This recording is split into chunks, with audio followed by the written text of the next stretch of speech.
Good evening, everybody, and thank you for joining me. So glad. I'm excited for this evening's show. So, before I get into jumping about tonight's guest, let me cover what I usually do. So, guys, if this is your first time following the show, um, you can catch us live on YouTube. So, if you go to our YouTube channel at Made from Scratch Broadcast, we are streaming live there, so you can check us out. Drop in the comments. Do us a favor while you're there. Hit the like and subscribe button and hit the notification bell. You'll get notifications whenever we do go live and new material gets uploaded. So do us a favor. Check us out. We're trying to build our YouTube subscribership there as well. We're also streaming live via Periscope on Twitter. So check us out at MFSB Live on Twitter as well, guys. Drop your comments. We can interact there. Again, then we're also streaming on our Facebook page at Made from Scratch Broadcast there. Same deal. Drop the comments in there. We can pull them up. And also, we are streaming live on LinkedIn. And I already got people on LinkedIn saying, what's up? So Adam Posner is already saying, what's up? What's up, Adam, my friend? Much love for you guys. And then we also stream live on our website. So you can go there at madefromscratchpodcast.com. We do stream live there as well. And again, you can go there and check out our past episodes that we have there. You can also, there's a link to our live internet radio station, which I'm still working on there. I've built a website for it, which I'm about to upload, but I also play past episodes there. I do upload music, do all kinds of interactive things there. It's going to be fun once I get that thing running. So gosh, it's going to be awesome. So guys, that's all the particulars out of the way, and let's get started with this evening's guest. So, what can I say about the man that I'm about to pull up? He's been what I call a mentor to me. He's been, he's been a big connector for so many people. I've built so many relationships with people who have been connected to his community, his message and what he shares and what he does. Speak volumes of the kind of person he is. So guys, if you know about kindness, then you probably know about my guest tonight. And his name, by the way, if you're not unfamiliar, but I don't know who's not, is Russ Johns. So guys, let's give a big welcome to the pirate captain himself. And I'm wearing my hat to match Gabriel's hat.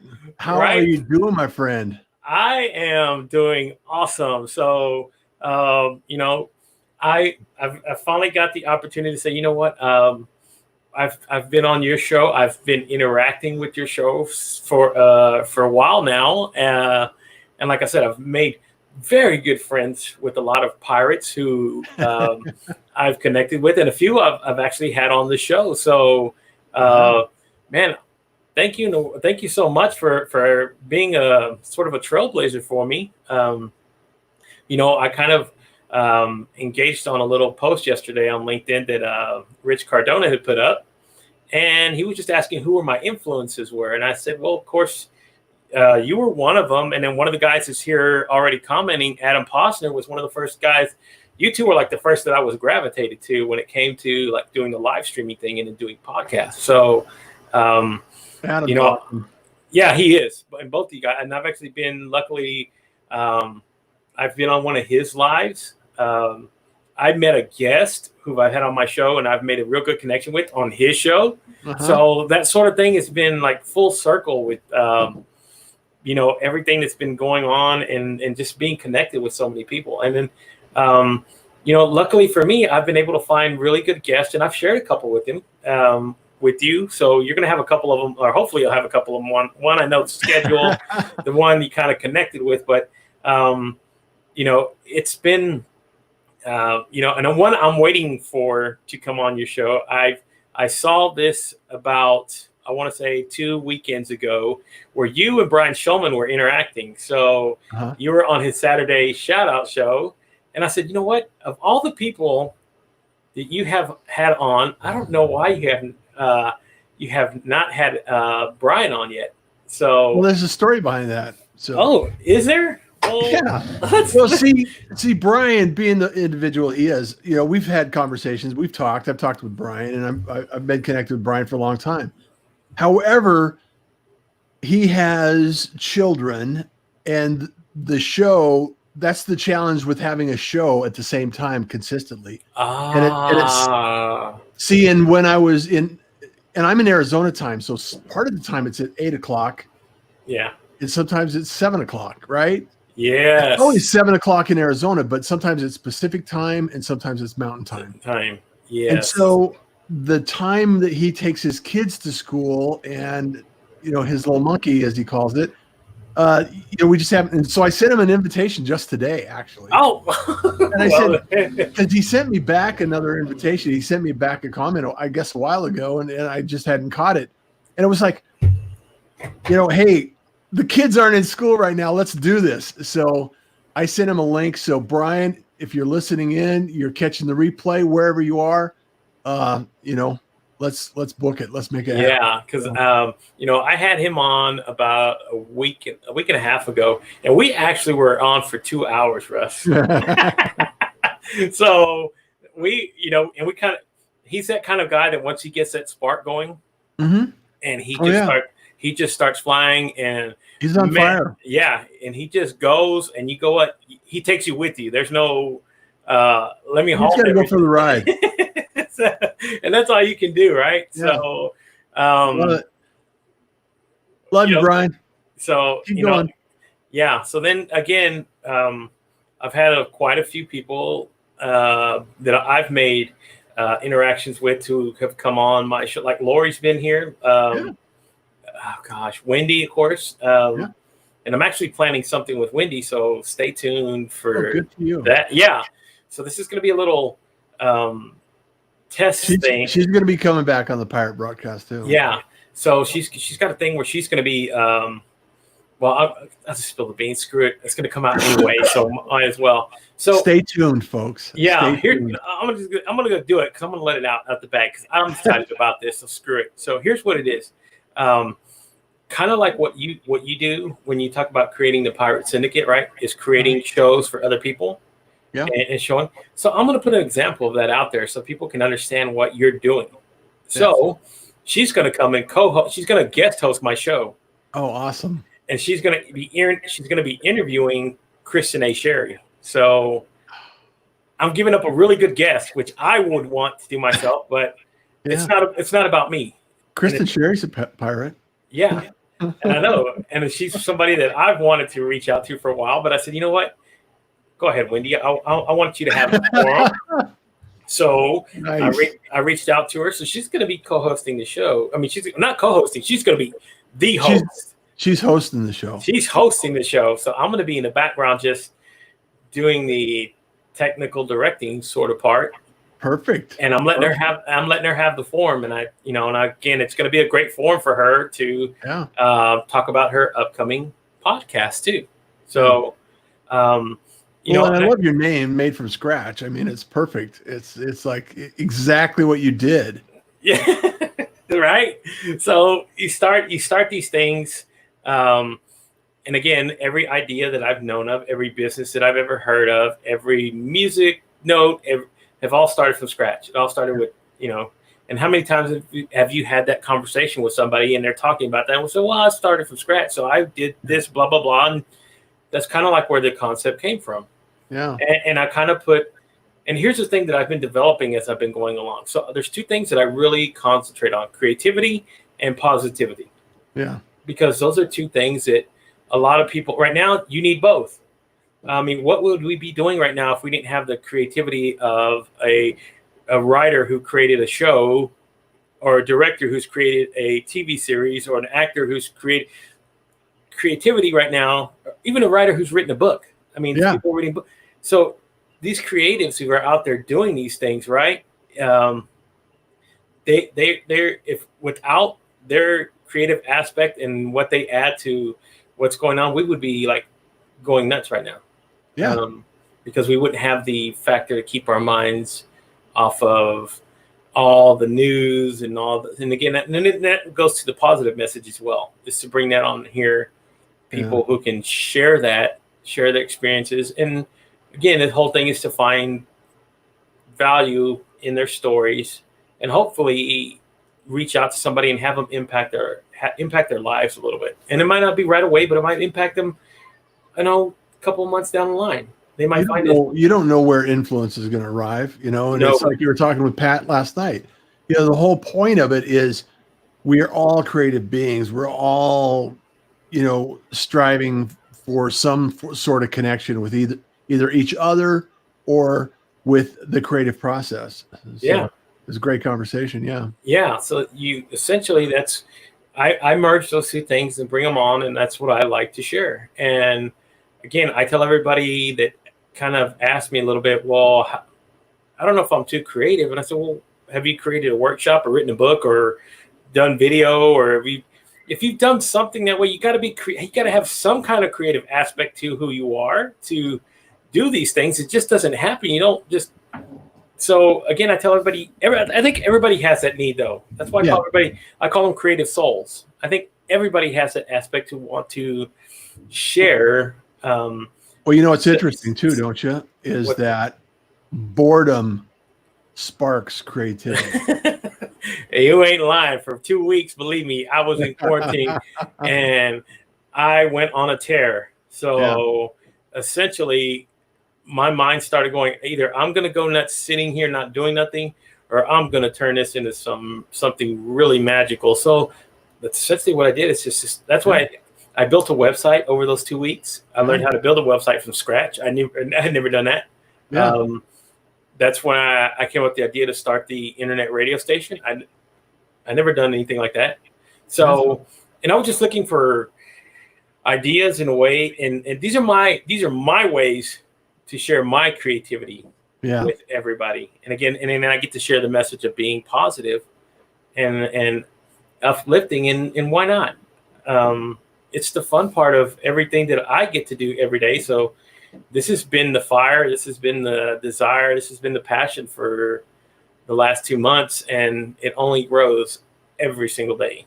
So, and again, I know you're humble, but I attribute a lot of this to what I first started doing, seeing what you were doing.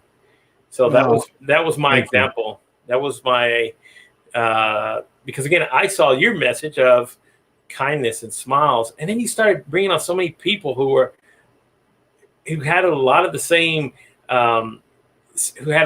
ideas and shared a lot of the same concepts that you did. And I said, well, wow, there's that many people out there. Yeah, I love this. So why not share again? So here we go. Look at all Adam's here. Kenneth Dunner. Thank you, Kenneth. Of course, Roz Lowe. She's reached out to me. We're going to supposed to. Roz is awesome. Yeah. Of course, and Steve Sullivan. Steve. Lori's here. Yeah. And exactly, you know what? And that's funny. That was the first episode that I ever saw. Was you and Steve Sullivan. And really? Yeah. And the reason I was interested in that first episode was because Steve was the first person ever to reach out to me on LinkedIn and said to share my story. So he kind of made a pretty big impact on me at very first, because I put my first video out there. I was nervous. I wrote a 20-minute video piece saying all these things that I wanted to say about being positive and all this stuff. And when I went to go to upload it on LinkedIn, that's when I first found out that 10 minutes is the limit maximum. So I had to go back and re-record it like 3 or 4 other times before I even put it out there. And then one of the first comments that I got was from Steve Sullivan. And he was the first one to kind of send me a direct message too and said, hey, share your story. I love what you're doing. That's your first, if it's your first video and you're doing that. So from there, it kind of like lit a spark in me a little bit. And then after that, I started that's when I started watching your show like every day. And then I said, you know what? I got to start commenting, start connecting and engaging every single day. And, and it's taken me places I never imagined I would be. I'll tell you that much. I never thought I had a passion for doing video. I never thought I had a passion for doing live streaming.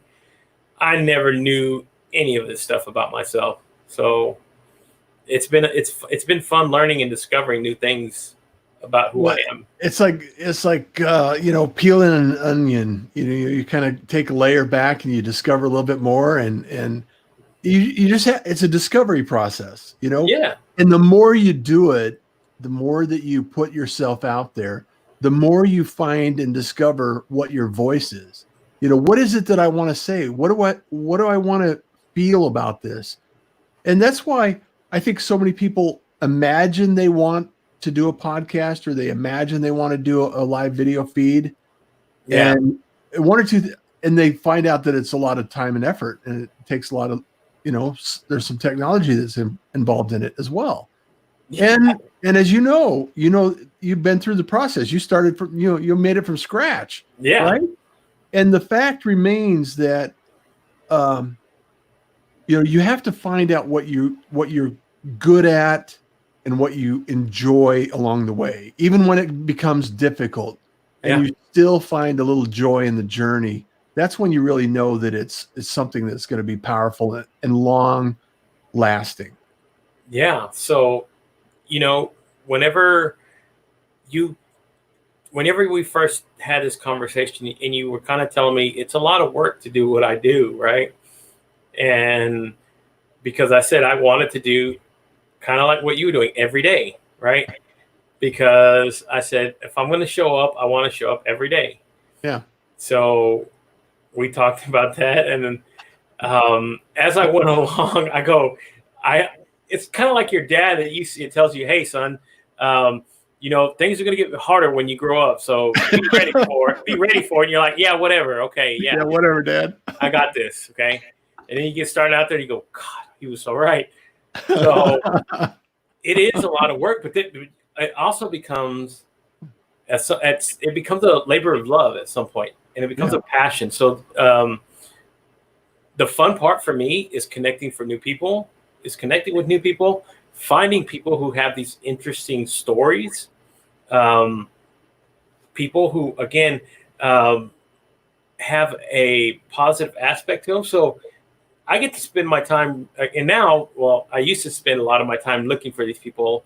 Now it seems a lot of people are coming looking for me. So I don't know if that has happened to you, but I do get that a lot now, where people, hey, I saw you on this, or I've watched your show and this sort of thing. And as soon as they do that, that's when the light bulb goes off, and I just, hey, tell me about yourself. What do you the kind of the interviewer goes off inside of my mind and goes, tell me about your story. Let's go. What lights you up? Everybody has a story. Everybody has a gift. And sometimes, there's someone that comes along like yourself, Gabriel, and pulls it out of someone, because everybody has something interesting that they can share. Yeah. Interesting people doing interesting things. And I believe everyone has some interesting aspects to what they're doing. Oh, and if you ask the right questions and you pull the right threads, you're going to discover something that you didn't know. And sometimes you'll discover things that they didn't know. Yeah. And even this morning, the guest you had on, that was a lot of shocking stuff. Yeah. Because if you did not know who her father was, and you hear the stories and what she's telling you, and then you go Google who her father was, you go, oh my God. So, those people are out there. Heck, there's one I'm trying to reach out to now. And he doesn't have a lot of people that follow him, but his name's Tom Farley. Tom Farley, if you don't know, is the older brother of Chris Farley, the actor. I'm just going to ask that question. Yes, that who he is. So I saw a video that he was posting on LinkedIn today, and that was the first thing that lit up in my mind. Now my mind works that way, where I see that, ooh, that guy's got an interesting story. He needs to share it. And I can tell he doesn't have a lot of people on LinkedIn. He's only got like 1,000 followers right now. So he's kind of new to the platform, but that's somebody that I said, but his story though, talking about what his brother learned, what he went through with his brother, those sort of things. I said, that's a story I want to bring to the audience. And again, I said, and then, and a couple of the things that, a lot of things that we have in common is looking for those people, right? Finding those people. That's why I was kind of like wanted to build some sort of I don't know if you could call it like a guest booking league or something, where these guests that come in who have these stories where we can share them amongst each other, because all these people are pretty incredible. Oh, they're amazing. They're amazing. I And mean, oh, well, invite Anna on your yeah, show, you know? I wanted to invite her on the show because I was going, oh wow, I was just kind of blown away. And again, but there were so many things that interested me about her story. And number two was she was a writer. Yeah. So I love that aspect as well, because I know a lot of those channels, and I've delved into the world of writing and wanting to learn about being a first time author and putting these things out there and creating these teams and all the stuff that she was talking about. This morning, I was like, wow, my ears just perked up. Yeah. Like, Yeah. I would love to have a conversation. I could just talk to her about that, not even talk about her life. I know for a fact we could easily have a conversation for another few hours, you know, and talking about all of that kind of business, because it's fascinating. It's interesting to me, and it's you know, some people that are not in the arena of online activity or promotion or marketing or social media as a business, they may not completely understand and appreciate some of the effort that goes into it. And it's some of these launch programs that they have in place and all of the things that have to go into it. And the promotion of the show, what's involved now. And once you understand it, you have a new appreciation for it. Yeah, most definitely. And it takes your understanding to a whole nother level. Yeah. And you know how much work and how much hustle has to go into doing that. So, and one of the things too, that, again, this is kind of our little forum, everybody I'm sharing it with here, but like what we were talking about with LinkedIn and some of the problems that you face that I'm just learning about, but you've already probably dealt with a lot longer than I have. I barely just had it for a couple of weeks, right? You've been dealing with this for months. Yeah. So I understand the frustration when you first started talking about it. And then I started going, oh, I get it. Now I know why he's frustrated. Because again, there's a lot of limitations for such a great platform. Yeah. Which I don't understand at all. Well, and I know for a fact that they're getting close to releasing comments in StreamYard. Yeah. So that's one aspect that I think will be very productive and positive. Yeah. Just being able to communicate with the community is really important. At least it is for me, and I know it is for you. Yeah, it is. And not being able to do that, even though you're on a third-party platform, it's frustrating. It is. There's no way to describe it except frustration. Because again, here it is, right? I'm a patient guy. Yeah, you and me both. I know how to bite my tongue. I know when to stand back and do things, but there's at certain points, and I'm like, okay, I'm just sitting right here waiting. I know you've probably been through the gamut already dealing with that. So, oh yeah, I feel your pain. And then, another one of the things I wanted to talk to you about was, of course, people see like they're familiar with you. They've seen the show. They kind of get a little bit of what your story is. But even myself was kind of thrown back a little bit. You did a podcast I want to say about almost a month back. You did with Adam Posner. Oh yeah, a lot of things that came to light that kind of shed a few things on what I know about who you are and why you've developed the way you have. So let's talk about that a little bit, because one of the first things that kind of interested me whenever I heard it was about the injury that you had, and I go, oh wow, that's a pretty big incident in your life. Oh, yeah. So why don't we talk about that a little bit and tell me how that's kind of shaped Mr. Johns a little bit. If I want to put that well, and the joke I used to tell and it wasn't not joking, was the fact that I fell 3 stories to get into advertising. Right. You know? Right.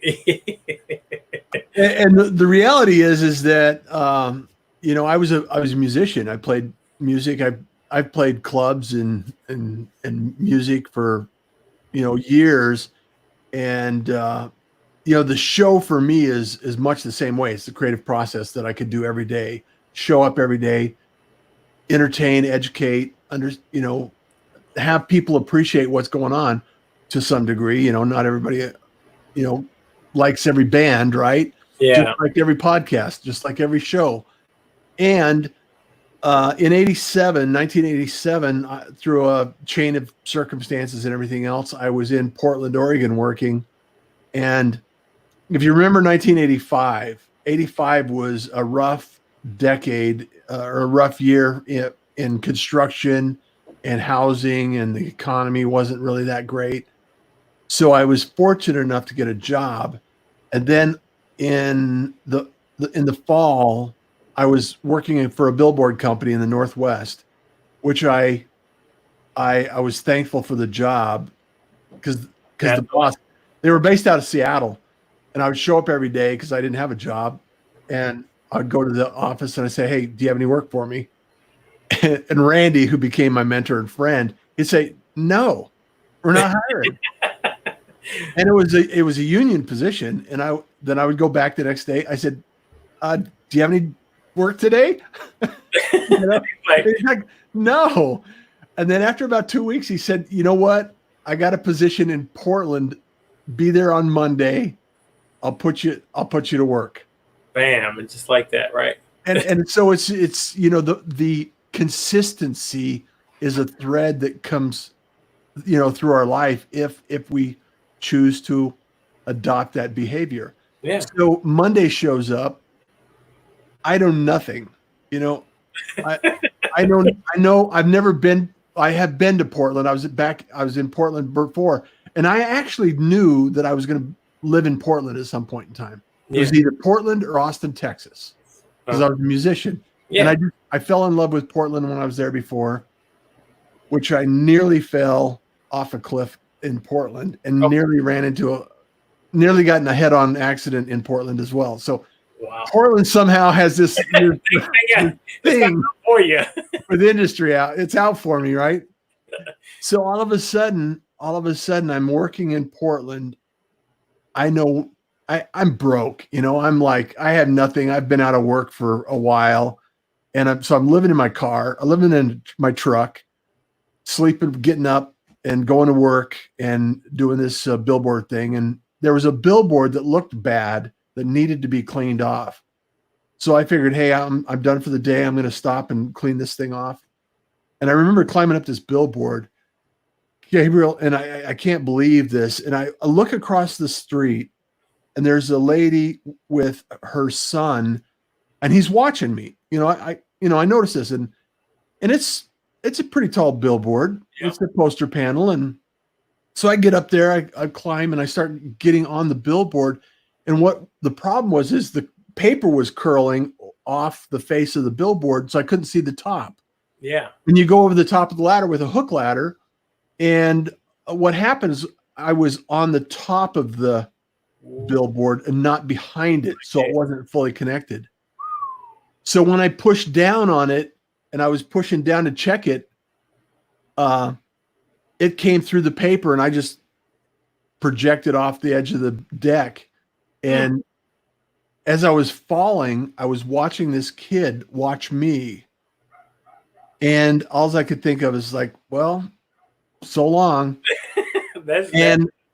And fortunately, I had a hold of the ladder with my right arm, and I broke 8 rungs of an aluminum ladder because it hit the ground first. Yeah. And it was vertical. And then it hit the ground. I tore this finger off. And then my I fractured my elbow. I clotheslined it. I fractured my elbow and my wrist, and but it slowed my fall. And I was actually conscious when I hit the ground. And I looked at my arm. I looked at my finger first, and it was pretty nasty looking. And then I looked at my arm and I was going, that is not good. And fortunately, no one else was around. And this is long before cell phones. Yeah. And the kid across the street said, Mom, that guy just jumped off the sign. And so she came across, they were at a bus stop waiting for a bus, and they went to the store next door and called the ambulance and took me away. And that started a 2-year episode of surgeries, staph infection, reconstruction, skin grafts, tendon transfers, and a lot of medical challenges that I had along the way. So, oh my gosh. And then the beautiful story about it is that as a result of that, the company actually asked me to come back, and I ended up being their safety director. Yeah, I remember that. Right. So and at that point in time, I knew that I needed to get into computers. I knew I needed to get into technology, because in my head, I was a drummer. I was a musician. I played, there was a stretch that I played for 4 years, Gabriel, every single night. Yeah. And so that was my life. That was everything I did. And so all of a sudden, it's gone. You work because you have to, and I played because I love to, right? Yeah. And so having that change in your life and saying, okay, well, how do I take this and reconstruct it into something else? So I got into computers so I could do programming with MIDI coming out and music and everything else going out. And I thought, well, I could program music. I could learn how to do that. I just need to learn how to do a few things. And so that's what I did. And then I got into technology, and, then I ended up having a family and 2 boys, and it's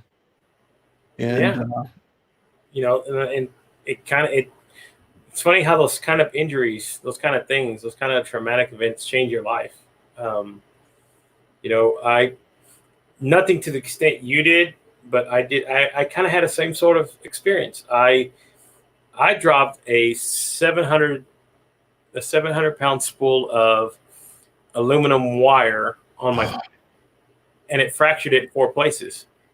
So, I had always been able to do the physical activities. I could always go run with my kids. I could go if I wanted to go do these things, and all of a sudden, all that changed, right? Yeah. And I was figuring it, and even now, I'm never going to be the same like I was before. I already knew that.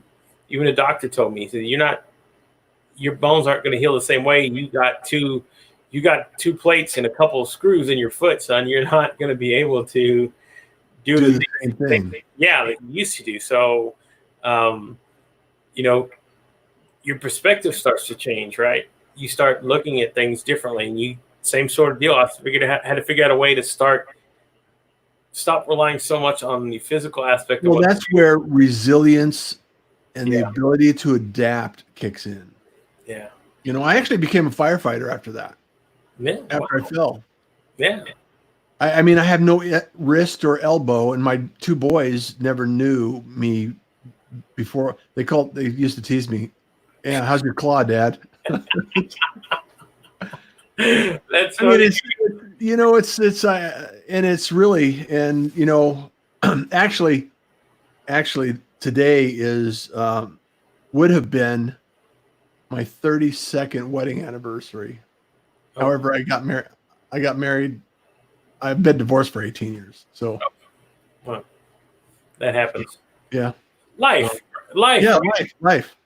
So that's. I know you've been married for a while, so you understand what it's like to be in a relationship, and I was married for 18 years, so it's like it happens. But again, that's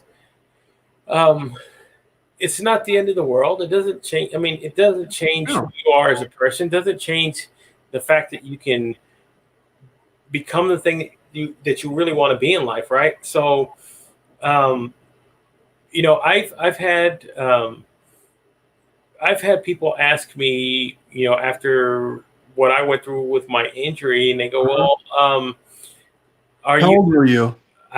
Well, it was only like 2 years ago, right? Oh, wow. Okay. This is only 2 years ago. So I've had people ask me, are you bitter or angry that you can't uh, go do some of the things that you used to do? I said, no, I'm not. And I said, because guess what? I still get to get up every day. Um, Yeah. I'm I here. I'm here. I get to breathe. So Every that day's a gift. if you got to realize these things sooner or later in life. There's some people who live under a shell for the majority of their lives and never realize what they can do and what they can accomplish. So you know what? No, I'm not bitter. I'll never be bitter again. No. Um, I'll never go back to being that person that I was beforehand either, because I know the alternative is living that lifestyle. I that without that injury, I don't start this 2.5 year journey to become the person who I am now. Yeah. So I'm grateful for it happening in my life, because I don't learn to start doing meditation. I don't learn how to go start looking for my path of enlightenment. I don't learn to do none of these things. Yeah.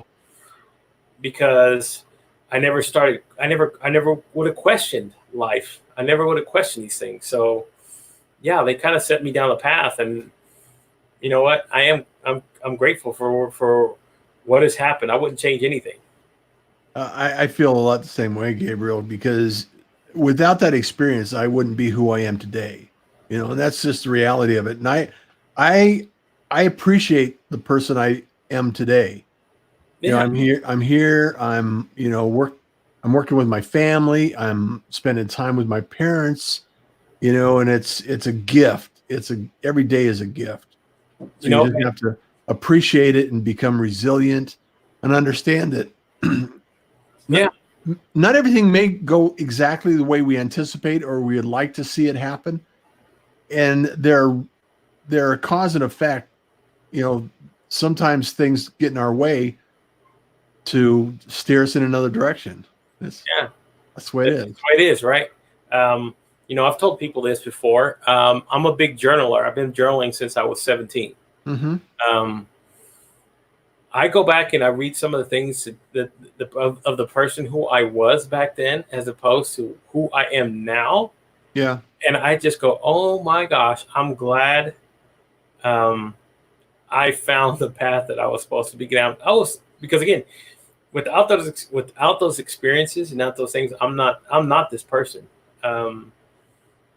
So I'm grateful in so many ways for everything that's gone on. And I guess I started journaling because I had I've only shared this story once, I think, earlier on there. I had a friend who was 13 when he passed away. But he used to keep a diary, and he would write things about some of the stuff that we used to do. So whenever his mom gave me that a few years later, and I read it, and I said, you know what, if he could do that, start sharing those experiences and that stuff, I'm going to start doing that. So I started doing that at 17.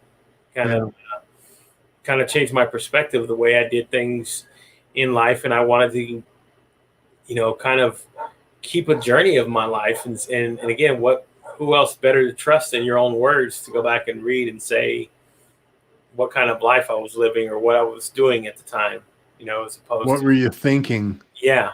What was happening that made you think those thoughts? Yeah, I got like 20 or 30 books of just journals that I keep under my desk, and my wife goes, man, when I first met my wife, she's like, what is all that trash? I go, it's not trash. I kind of told her the story, not right away, but afterwards I did. And yeah. Like, okay, that's fine. I'll just make sure you keep it. When we started having kids, she's like, make sure you just keep that stuff somewhere where they don't get a hold of it, because if they find it, they're going to be coloring in it. You're going to go, oh my gosh, And again, I kind of want to leave that up behind for them. Yeah. When I'm no longer here, because it's like a pathway into my soul. I'll actually see who I am as a person. Yeah. Because you get this perspective of who your father is when you're young, and you see this, you build who this person is, and then it's usually something that happens after death, or I don't know, later on in life, that you start seeing depth to his life, and you start seeing, okay, who he was as a person, and all these other things that kind of help develop it, and you see him just more than a dad. Yeah, and I didn't get to do these things with. I didn't think about doing these things with my father because he passed away at 63 from diabetes, but I learned from it because I said, you know what, it's not going to happen this way with my mother. I actually interviewed her. I wrote down 20 questions that I've wanted to know about her life, and they really went in depth. Some of them were really personal, but I told her, you don't have to answer them. I'm just curious. Yeah. So it kind of caught her a little bit off guard, but she answered them for me. She wrote me back. She put them in an email and told me all the answers, and it kind of opened our relationship a little bit deeper. Wow. And it was it was awesome to share. And I told all my brothers and sisters, hey, if you guys are interested, you want to read it, go right ahead. Kind of adds a little bit different light to who our mother was. So, but again, this all started in the journey after I got injured. So it kind of changed my whole perspective on life. So I know how that can be. So yeah. Let's talk a little bit more about now some of the things that I am loving to do and what you've been doing. And maybe this will turn a little bit of people off, but live streaming, right? So there's a few things that I've been testing out and trying, and I don't know, I'm still kind of hesitant a little bit to put it in there, but a lot of them have to do with like, we've talked about it before, like multi-camera. I'm actually doing a little work on my shed this weekend to get everything kind of a little bit different angle, building a green screen wall. I'm doing like a whole bunch of different things just because I want to mess around with it. I've been really interested in Stephanie Liu had a virtual streaming, live streaming boot camp for this last couple of days. Okay. Went over a whole lot of different things. I don't know if you connected with her. I just got connected with her not too long ago, but she's been doing live streaming for a while. And one of the things that I reached out to her and talked about it was, of course, like ideas how to monetize this, what we're doing, right? Mm-hmm. I figure there's got to be a way to at least find some kind of way to because again, what we do, it's fun, it's a passion, but it also costs time and money. So aside from doing the coaching, right, which you can do, and I know you've probably done a few things, and I've had people reach out to me and do. But I'm also trying to find just being creative and finding other ways to kind of like monetize this thing and find different ways to maybe, I don't know, create a way to a new source of path for income with live streaming, because the live streaming is still kind of, I mean, it's been around, but it's still fairly new. It's still in its infancy. Yeah. So think about when you were your first. What's your first recollection of watching a television show? Ooh, wow. What's the first image that comes to mind for you? The first thing that comes for me to mind was the first time I was watching Johnny Carson. I used color or black and white? Well, it was in color by the time I started watching. So, but I loved what he used to do. He got to kind of, I don't know, he was doing what we're doing, except he had. How many channels were there? Like 4 when I was watching. When you wanted to change the channel, what happened? There was, when I would change the channel, first of all, if I got to change the channel when my father was watching, it was either, hey, it's time for you guys to go to bed, or cartoons don't come on till Saturday. Don't worry about it. Yeah.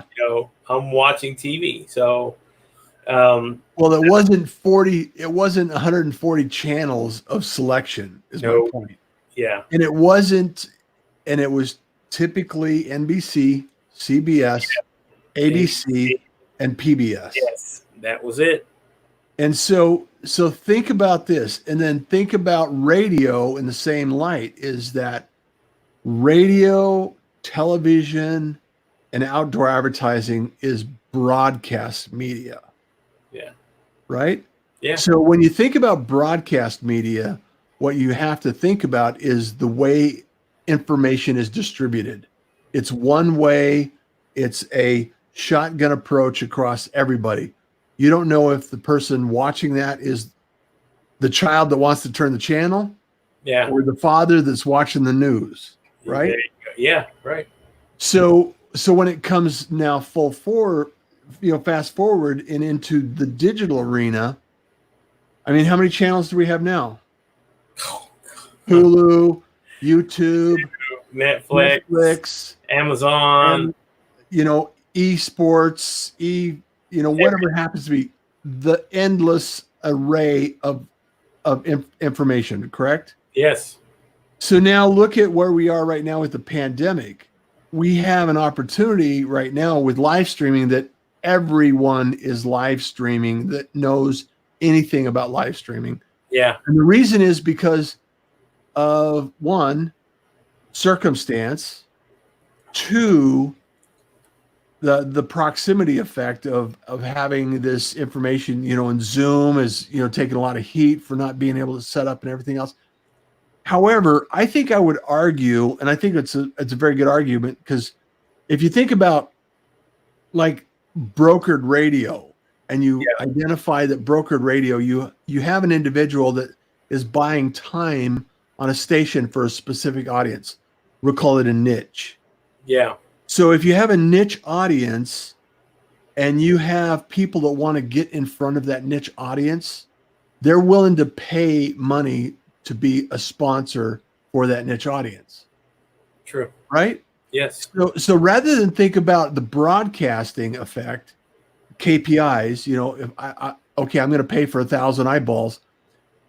What you're doing with live streaming and the media that we have right now is we're turning it upside down and saying, okay, I'm building an audience for vendor, whatever it happens to be, that is interested in being in front of an audience, and I will build this audience. I will live stream. I'll communicate. I will interview. I will talk about.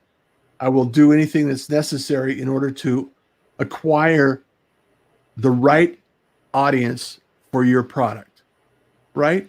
Right. So then all of a sudden, it's like the trade show. Why do people go to trade shows?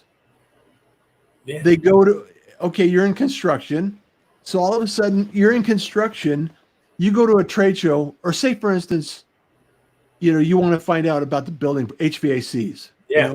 You want to find out about the latest technology that's involved in heating and air conditioning. So you go to a trade show because they have the booths there. Well, all of those vendors are waiting for those eyeballs to come by their booth. And they're spending maybe 10,000, 20,000, 30,000, time, labor, energy, and effort to be in, to gather up 1,000, 2,000 eyeballs. Yeah. Maybe a few contacts, and you're standing there all day long. True. So if you have an opportunity to do a live show and do some production, and you have an opportunity to build a niche around a topic, look at Roger Wakefield and what he's done in plumbing. True. Same equation.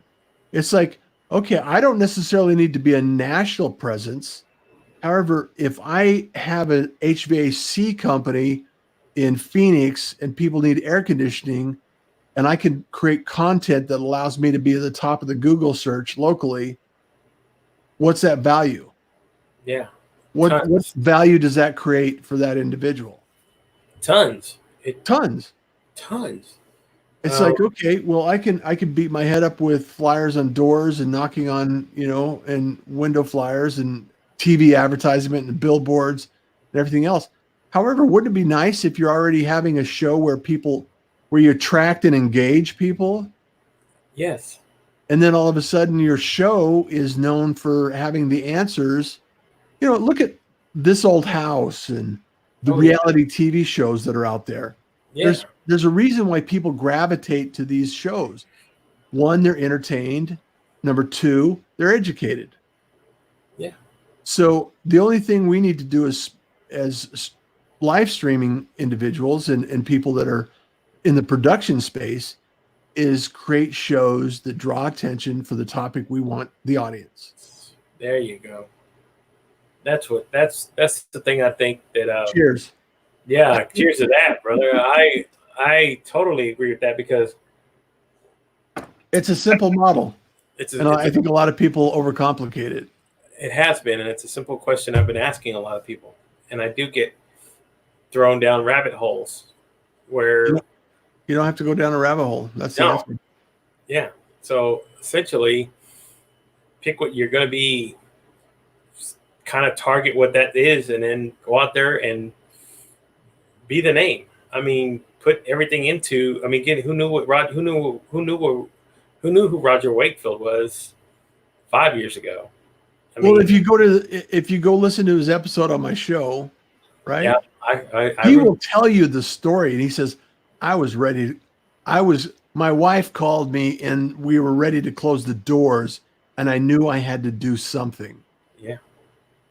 So what he did was live stream and start talking about plumbing. And guess what? Now he's, anywhere, everywhere.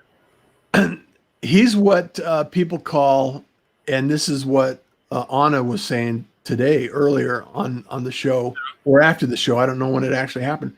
She goes, she's pocket famous. Yeah. And what that means is your niche in a pocket, your niche in this industry, your niche, and you're famous, in some circles. Yeah. It's not like, you're not, I mean, of course you're, I don't know, you're not Brad Pitt famous, but you're people. You don't need to be. No, you don't have to be, right? You don't have to be that. In fact, it's better if you're not, because you can still go out to a restaurant. Because even to an extent, right? In our, let's just say in our field of work or in what we do around here, everybody knows who Gary Vee is around what we're talking about. But yet in our circles, but then you go out in some places and they have no idea. They go, who? Yeah. I said, you don't know who Gary Vee is? They're like, I got no clue who you're talking about. So yeah, that makes a lot of sense being, because again, of course, he's around the area that I live in. I've been trying to reach out to him for a while with Roger. He was just on yesterday with Rob Alasavis. He was on his little thing yesterday, and then who was Elizabeth Westbrook had wrote a post of it that had Roger had helped her. So I was like, well, why don't you come on the show and we'll talk about that? She goes, why don't I bring Roger?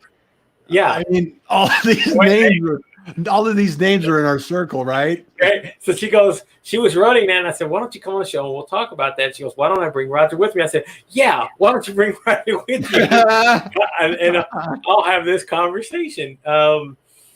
Because it's just funny that in these circles that we run in, and a lot of the same names.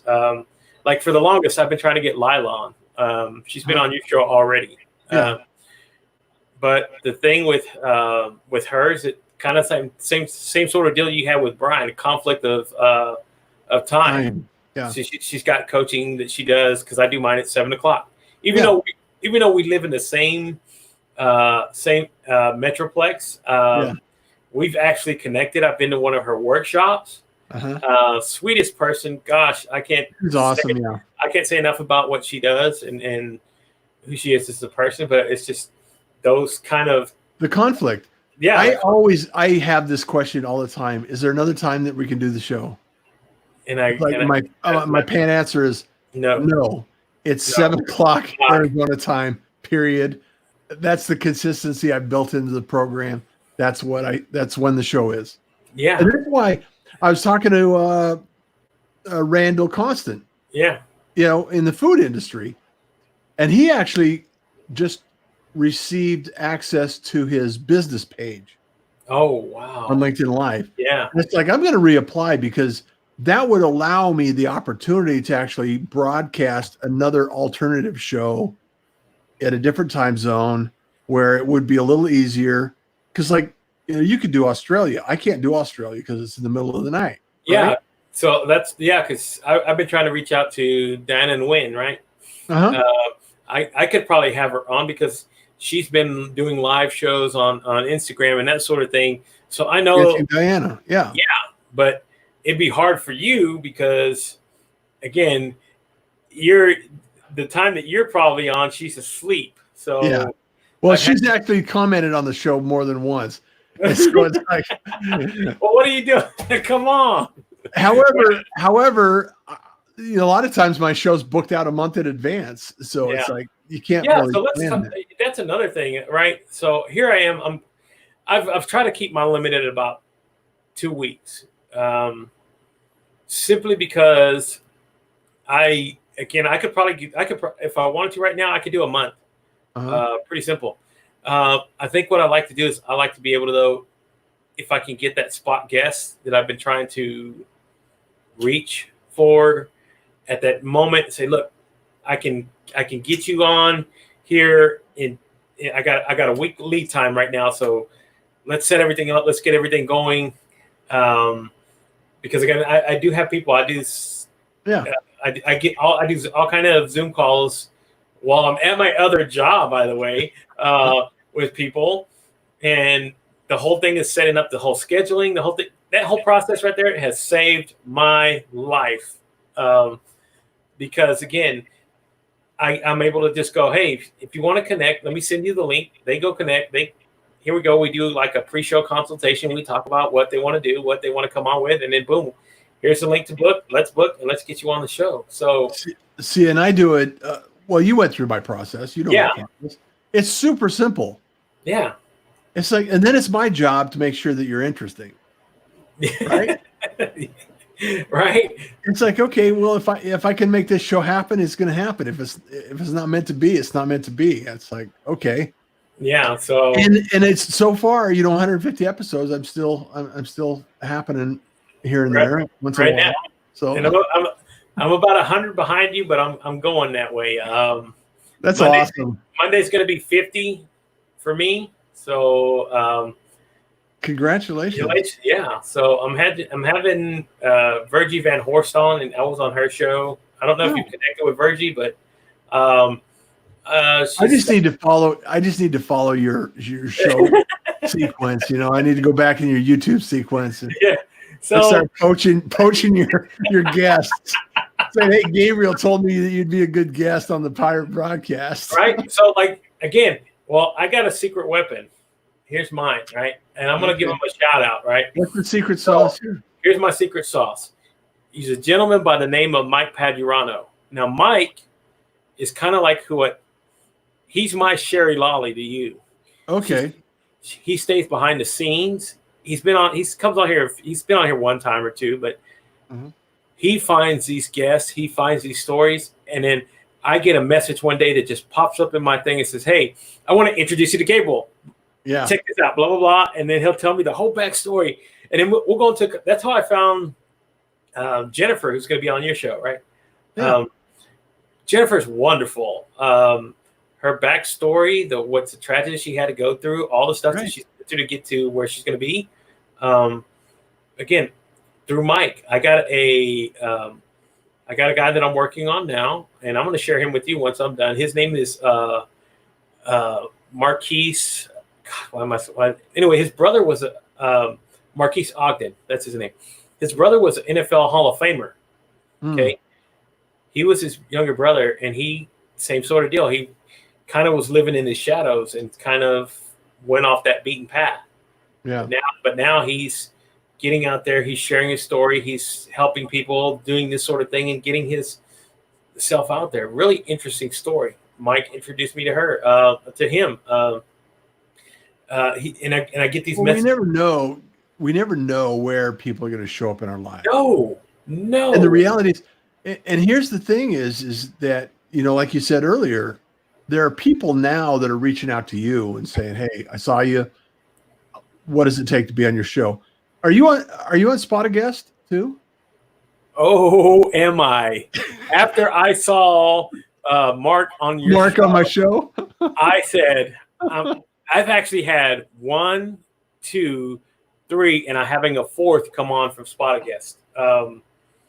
Mark's doing some good work over there. He's great resource. Yeah, great resource. And again, it's that sort of thing, right? You just put it out there. Hey, I have a live streaming show that I do, blah blah blah, and then people just start going, "Hey, by the way, check this out. Here's my bio. Here's all this other stuff, and hey, let's talk, and we'll go from there." Now, so here, let's go full circle now, because if you collect a niche audience, then all of a sudden somebody that wants to be in front of that audience is willing to pay money. That's valuable, right? Yes. That's, I mean, and isn't that sort of the that's kind of like the cherry on top of all your work? Yeah. I mean, you to essentially do all this, and somebody comes knocking at your door one day. Hey, by the way, we love what you're doing. This is why I kind of reached out to Stephanie, right? She kind of gave me a few good pieces of advice. She said, look, if you want people, especially live streamers or people who want to get a live stream or do this thing, come knocking at your door, here's the questions they're going to ask you, right? And it's kind of like, how did you get started? What do you use? What are some of the things you do? She goes, here's your thing. You go to kitco.com, you build you a whole setup of every single thing that you use on there, and you share that link instead of having to go and tell everybody exactly. Explain it every time. Yes. And again, once you start doing that, affiliates of these companies start getting interested. Yeah. Another place you can use that same strategy is with Rodrigo over at FYI.to. Yeah.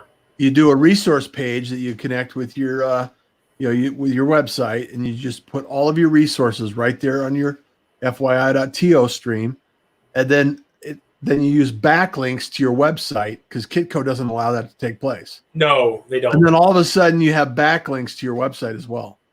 That's an SEO tip. Another interesting aspect. Again, and even this guy, right? So this is why I say your show has a lot of the reaches and a lot of the things that have become really important in what I've been doing, I've found on your show, right? So I didn't know who Rob Balasabas was until I saw your show when you had Rob. Oh, yeah. So I connected with TubeBuddy. I connected with the creator content the content cafe that he does on Facebook and all these other things. He used to do when he was at Thinkific, he and Brian Schuleman used to do something together as well. Yeah. And I attempted to get both of them on the show at once, and then he went to TubeBuddy, and then I was able to get Rob, and I'm still waiting for Brian. Right? Brian, where are you? So again, I'm pretty active a lot on what he's been posting, a lot of things that he does. He just passed 1,000 subscribers. Yeah, subscribers, right? Yeah.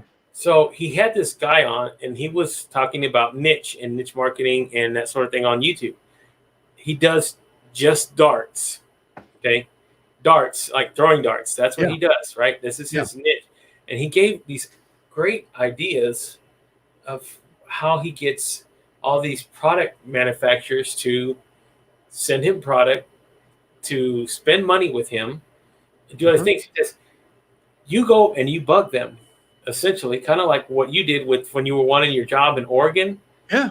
You go do that every single time, and they'll get sick of you. And he goes, one day I just got a package the first time, and it was a box. It was this whole custom box of darts and everything else. And all of this. And I said, you know what? And all of a sudden the light went off and he's going, Ding, yes.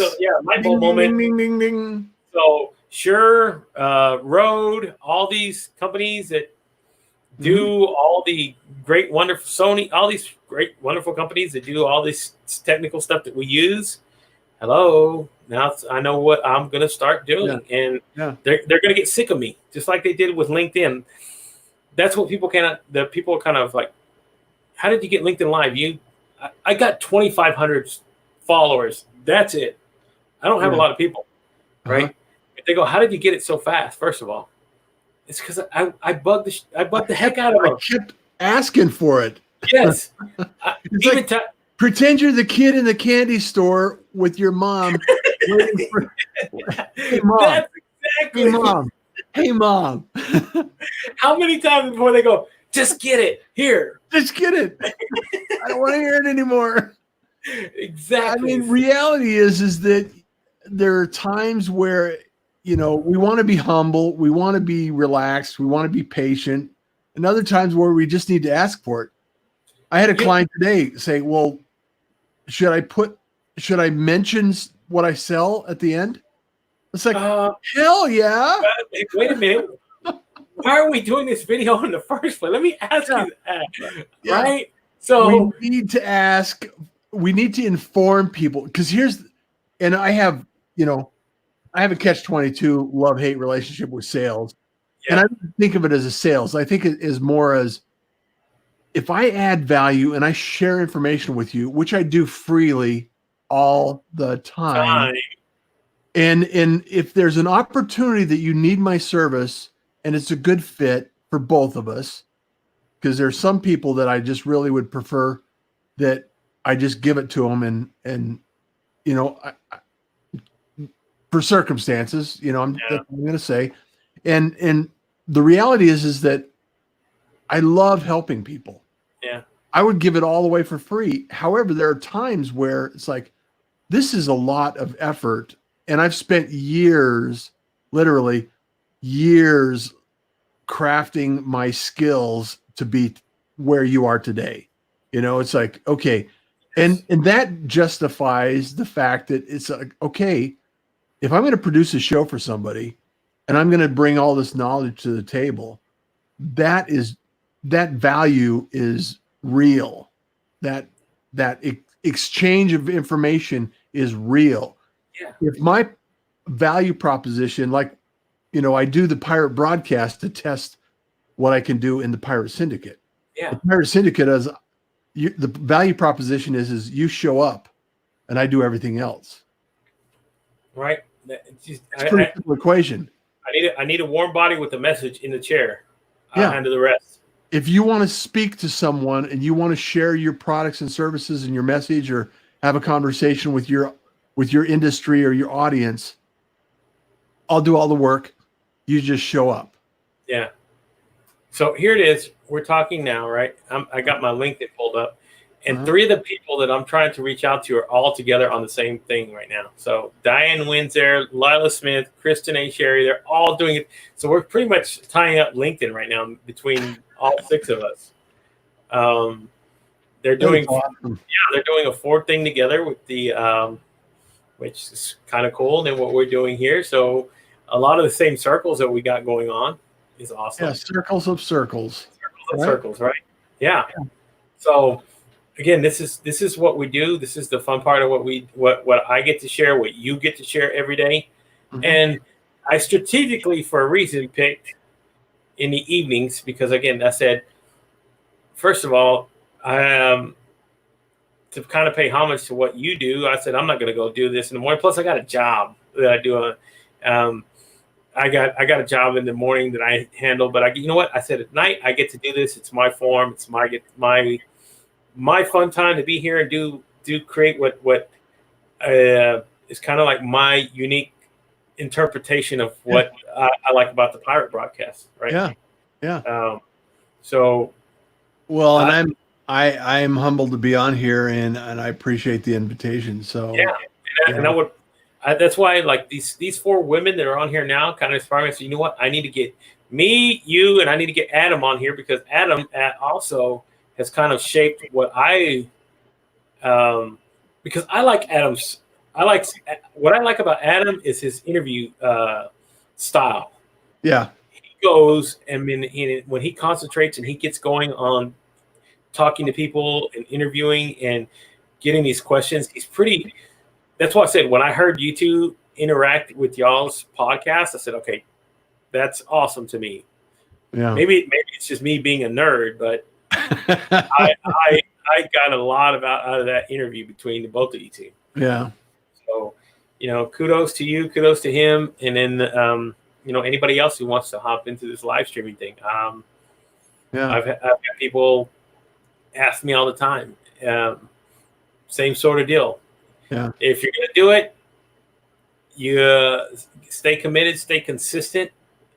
I've had the same sort of deal with people asking me, hey, can we do this at another time? I had a lady who I wanted to have on really bad, but she was in the United Emirates, right? Uh-huh. No way we can work logistically. Wasn't going to work. She's like, that's like at 2 o'clock or 3 o'clock in the morning while I'm doing this at night. I said, well, I would love to have you on, but if I'm going to stay consistent and do this for you, that means I would have to bend over backwards for every single other person. And I'm not going to do that. And it's not what you need to do. I don't think it's, and also it devalues what you're looking to accomplish. I mean, how many times did you see Johnny Carson, his show at 9 o'clock? Yeah. 20 years. It was never at 9 o'clock. It was always later. Yeah. So again, if you're going to do that, stick to the principles that you create from the beginning and just go with it and make it what it is. The quote unquote king of all media of Howard Stern, he didn't change his show no matter the celebrity, no matter if it was an ex-president. Yeah. It was at his time when he started, and it was on his terms. Yeah. And it took the time to build that, but he built it. Same sort of deal like with what you're doing, what I'm doing. I'm not going to bend over backwards. I would love to have so many people on. There's so many people that I would love to have on. Just constraints kind of limit what we can do. Yeah. Because again, and I think, like I said, it's in its infancy. Yeah. I started this whole process. I was podcasting in 2014. Yeah. I was live streaming football games in Texas for high school varsity games and, baseball games and football games and volleyball games. I was live streaming them to the radio station. Yeah. Using very similar technology. And for me to get out a podcast, a broadcast, a transcription, and all of these things out in one day, that's a lot of content. That's a lot of content. And I built this process for the sole purpose of, back then I had a dream. I had this idea that, we can do this. You are the media. Yeah. You have the ability, you have the opportunity to broadcast your brand, your message, your gift. And that's been the thread the whole time, Gabriel. Everyone has, just like your mom responding to your email and saying, yeah, I'm going to be honest and vulnerable, and I'm going to share the answers to your questions. It's an opportunity to actually deliver the information that everybody wants to hear. Yes, exactly what it is. And, that's why I tell everybody whenever, they don't see all the behind the scene things, but when we do talk, and I tell people when I'm talking about you, I said, you have no idea what he has to go through. It is a lot of work. Even for me running now as a one-man show, I'm at that point where I need to find help, because if you're going to commit and do these things, like even now, it takes me about 30 minutes to an hour to try to find to find a minute and a half clip and put it together, video, edit everything to kind of repurpose some of my old content. I do that, and I really sit out on LinkedIn, and I'll share it on Instagram and that sort of thing. But I take old interviews. I find the minute and a half, the 2 minute gold nugget that I love out of each interview, and then I'll pare it down, and I'll put the intro, the outro, put it all together. It takes time. It does take time. So I kind of take the same philosophy though about doing the whole what we're doing here with the live broadcast is I put a lot of time into the pre-production, so I don't have to edit and do this in the back end because, for 2.5 minutes and going through that much, I can't imagine what having to go through hours and hours of time to try to do a whole hour or 30-minute show. So for those who do it, good luck. I like your approach where I get it done and it gets to get shared. Easy is better. I'm telling you now, folks. If you get into easy is better. It's always better. So it's awesome, guys. Thank you, everybody. I know we went over. Thank you, Gabriel. I just let the conversation roll. That's what my show is about. So, guys, I have one seed to share with you, though. Tell me. Go right ahead. So here's the combination: multicam, ATM Mini Pro, Sony cameras, and Procaster, Rode Procaster. Now I got one of the three right now, which is a Procaster. Yeah. Because I do a separate podcast. Yeah. But you're the second guy now who's mentioned the ATM Mini Pro. Had a guy on last Tuesday night, and we were talking about this because he's getting into doing. He's trying to build virtual speaking arenas. He does. He was doing live speeches in front of people before all the pandemic shut all that down. Yeah. So he wrote, literally in a heartbeat, he wrote a book called "Speak Outside the Box" or "Speak Inside the Box" is what it is. Dave Bricker is his name. Dave, I'm giving you a shout out, my friend. He wrote this book. I mean, from starting there, writing everything. So he's doing the whole. He's jumping into the whole video aspect thing about it as well. And he goes, "Have you ever tried the ATM Pro, the Mini?" I said, "No." Tell me about that for multi-camera. And I said, I was looking for an interface, and he kind of mentioned it to me. So I went and investigated. You're the second person that's told me that. So that's kind of like the sign that says, you know what? I need to invest in one. Because I do have Sony. I do have two cameras. I do have two. And it's a back order, so it's really, however, it does allow you to bring both cameras in and then switch them, just like the Procaster. Yeah. So he told me though what the difference was. It's like the thing with the model that they had before. You had to all set on same resolutions. Okay. He said with the Mini Pro, you can have different scalable. You can scale it all. And I said, wow. So if you don't know the technical junk about doing that, that's fun, somebody. I'm telling you, if you don't know. It's like magic. It's like magic is what it is. Exactly. So I started doing the research on it on Tuesday, and I'm already I'm falling in love with it. I said, that's my next purchase is the ATM Mini Pro.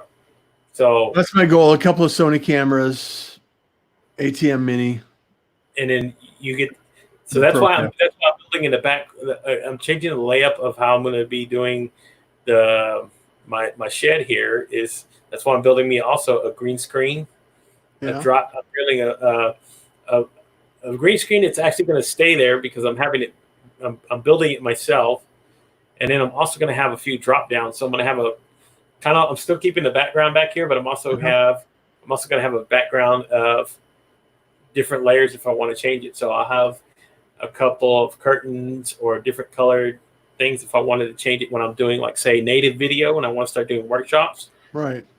That sort of thing. So I'm trying to plan all that ahead of time, but it's a lot of work, a lot of technical stuff. But this is what I'm loving about this. Yeah. So guys, just keep learning. Keep learning. Anybody, if you're watching now, anybody wants to share any of this information, please do. I'm a sponge right now. I'm just taking it in as much as I can because I'm having so much fun. So, guys, thank you so much, Gabriel, for the opportunity to come on and hang out. And I had a blast. So, guys, thank you so much for joining me this evening. Thank you, Russ, for sharing your time. Thank you guys for commenting. Everybody who's been associated with the show, this has been such a blessing in my life, and I love sharing it with all of you. It's getting to be where it's not even a question of what I want to do now. It's becoming the answer that I want to do this every day. So I'm trying to transition from a regular job to doing this every single day, because this is the thing that I wake up doing and wanting to love and thinking about. My wife told me the other night, she woke me up in the middle of the night, right? She said she was trying to get me to do something, and I woke up in my sleep, and and I told her that what was she asking? Never mind. But don't matter what she was asking, but she said, I answered her and said, hold on a minute, I'll get it to where you can live stream. So she goes, I know what you're thinking about in your sleep. That's hilarious. I'm kind of happy you're not thinking about other women, but you're also thinking too much about live streaming. So that was kind of funny when she told me that, and that's beautiful. It's becoming a passion so much so that I'm dreaming about it and not even knowing. So thank you guys. Thank you so much, guys. Thank you, Russ, on a Friday night, guys. I've had so much fun. I'll be back Monday, 7 o'clock, with my guest, Virgie Van Horst. She is her hashtag brand equity is awesome. She's been doing real estate, but she's got an interesting new project that she's going to share with us what she's been up to. So if you've kind of been missing her on LinkedIn and you're connected with her, she's going to share about that on Monday evening, and she's going to be my episode number 50, and I get to celebrate that with her. So thanks, Russ. Thank you so much for coming on. Thank you so much. I'll see you Monday morning, 7 o'clock, 7 a.m. Arizona time. Pacific Standard Time, Arizona time. So who's Monday's guest is, by the way? Right now I have no idea. It's been a long day. It's 7 o'clock. It's 8 o'clock. It's late. All right, guys. Y'all have a great evening. I'll see you again Monday, 7 o'clock. And then Sunday, I'll kind of drop everybody who I'm having on the show, so we kind of know a little bit of what's going on for the week. So thank you, guys. Thank you, Russ. See y'all Monday. Bye. Stay safe. Do your social distancing. Keep following. Safe and sane. Even though a lot of these states are opening everything up, please be cautious. Wear your mask, wear your gloves, because you still don't know. We don't have we're still living in uncertainty, and I want everybody to stay healthy and best things for everybody. Yeah, have a good night. I'll talk to you again Monday. Bye-bye, everybody.